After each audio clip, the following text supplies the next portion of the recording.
going to be an interesting conversation, Lucas. Just a little bit of background with you and how you got into breathing in terms of, I know you've been teaching yoga, but in terms of looking at breathing from a different dimension.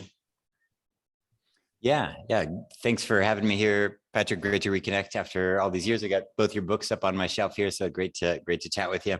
I started practicing yoga in 2002 in New York City, and I went to yoga asana classes, which is still a big part of what I do, probably the majority of what I do. And right away in yoga classes, every single yoga teacher kept telling me to breathe slowly and breathe deeply.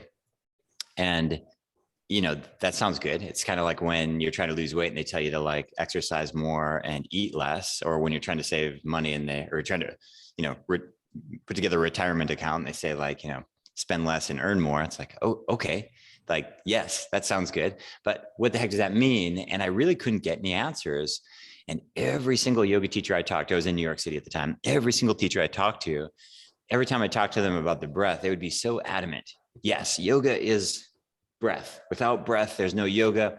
Breath is life. Prana is life. Prana is the most important thing. Breathing is the most important thing. It's like, great. Now tell me something. And that was as far as they could go. They couldn't tell me what deep meant. They couldn't tell me what slow meant. They would throw some practices at me, and every practice was meant to relieve stress and improve health and lengthen your life.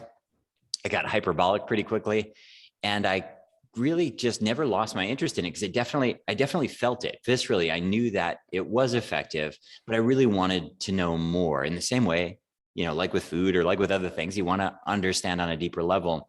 And unfortunately, it took me a really long time. Back then, in 2002, 2003, there wasn't published literature online. There wasn't, medical journals. There wasn't access to, your book wasn't out yet. So there wasn't all these great resources out there.